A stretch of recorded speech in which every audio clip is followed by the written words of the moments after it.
कैसे आप सब। आज मैं फिर आपके सामने नए टॉपिक के साथ।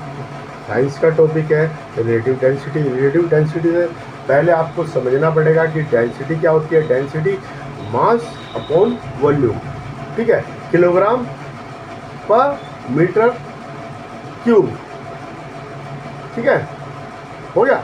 अब रिलेटिव डेंसिटी क्या है?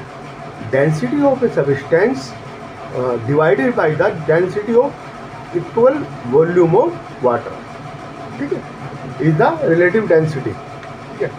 अब हमने इसको उसमें कर दिया खोल के, तो उसमें आ जाएगा mass of the substance upon mass of the equal volume of water, ठीक है।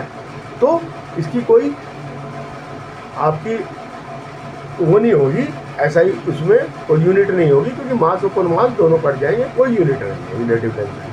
और रिलेटिव डेंसिटी का यूज क्या है? हमें एक्चुअल डेंसिटी आर्किमिडीज के उससे हम निकाल सकते हैं, ठीक है, डाल के, ठीक है। रिलेटिव डेंसिटी जो है, जो वाटर की डेंसिटी 1 होती है रिलेटिव, तो वाटर से जो हैवियर है ना, वो तो सिंक कर जाएंगे।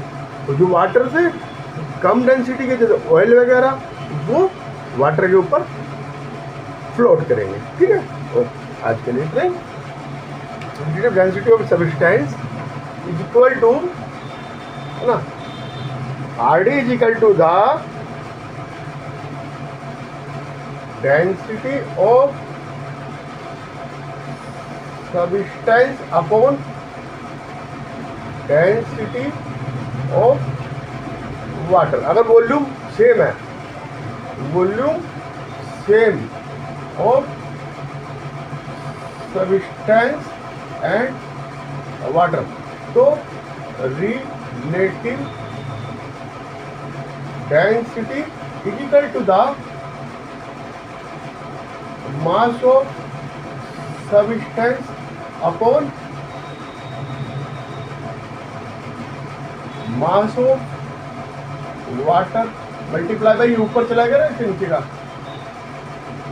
Volume of water multiply by volume of substance. ये कट गया, तो ये आ गया मास बाई मास। तो ये क्या होगा? तो relative density is equal to the mass of substance upon mass of equal volume of water, ठीक है, इक्वल वॉल्यूम ऑफ वाटर, ठीक है। अब कोर की डेंसिटी 0.24 है, तो ये फ्लोट करेगी। वाटर की 1 होती है, ठीक है, रिलेटिव डेंसिटी 1 होती है ना। ग्लाइसरीन की 1.26 होती है, आयरन की 7.8 होती है। तो ये सब सिंक कर जाएंगे।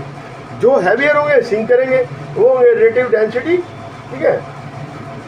और इससे हम दूसरी डेंसिटी भी कर सकते हैं। Relative density very important for accuracy. Archimedes के सिद्धांत से हम निकाल सकते हैं, है ना, आर्किमिडीज प्रिंसिपल से हम निकाल सकते हैं। और density of a substance can be obtain by multiply, है, अगर रिलेटिव डेंसिटी दे रखी है और मास दे रखा है इक्वल उसका, तो हम उसे मल्टीप्लाई करके उसकी डेंसिटी निकाल सकते हैं। ओके, आज के लिए इतना ही, बाय।